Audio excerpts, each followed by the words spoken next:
Hi, this is Kelly right at the Money Show, and joining me today is Mr. Zach Jonson of Stacks Investment Management. Yin and yang, back and forth, up and down, in and out. Why should today be any different, huh? Absolutely. Okay, so we talked a little earlier. There's the tug of war that always goes on traditionally between the bull and the bear side. This has been a really, really, really long bull cycle. Extremely long. Longest in history at this point. Okay, so when you get to the end of a cycle, there's some things that usually pop up. One is that valuations get stretched. Yes. Okay. And we're seeing some of that right Absolutely. now. Across the board, the S&P is definitely trading at a rich valuation. Are there any sectors that you all are seeing, though, which still, from that perspective, offer some value in the market?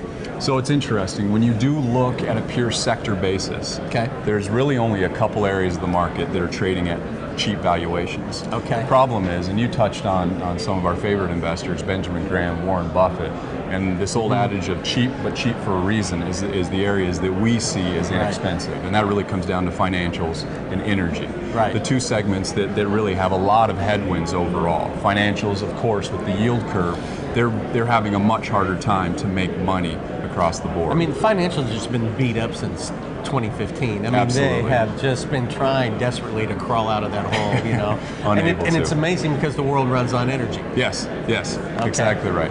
And so I think, but on the flip side, we've been talking about valuations, and when you look at the more defensive segments of the market, where people tend to go to when they believe either we're a late stage market or, quite frankly, even entering a bear market, they're also reaching stretched valuations. So some of the names in consumer staples.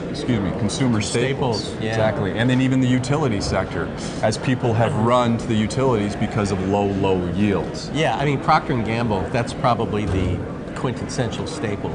I mean, and it's through the roof. Yes, it's done extremely well. It's been fabulous. Yeah. I know, interesting you brought up utilities. The kind of work that we do, we look at dividend yield, historical dividend yield patterns.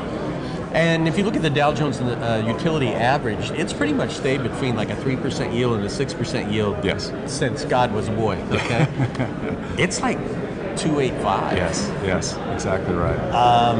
Is this the new normal, or is I mean, people are desperate for yield. Yes, and you know, being one of the key adages that we do is we're market historians. Right. And you're right, we always get nervous about the statement, is this the new normal? Right. Because right when you reach that environment or in that inflection point is when things change. Yeah. It's a great point though, and really what's happened in this cycle is savers continue to be punished.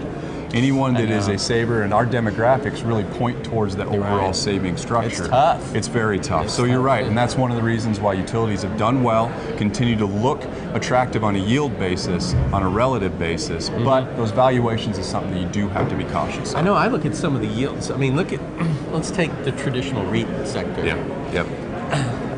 You look at where yields are on REITs now, it's like, you got to be kidding me. I mean, REITs have never traded this low, I think, on a yield basis. I mean, but people are desperate. They are stretching. They are reaching, you know, where can I find income? Because income is the straw that, you know, that stirs the drink. So what are you guys doing in terms of income? I mean, anything that you like? So we're being very cautious. You know, we are looking for areas between 2 and 4%. If you're looking for names, stocks that are that have a yield around 2 to 4%, I feel like that's a good balance sheet with that kind of yield is an attractive, interesting play. When you start reaching above 4%, you start getting into 6 to 8% area.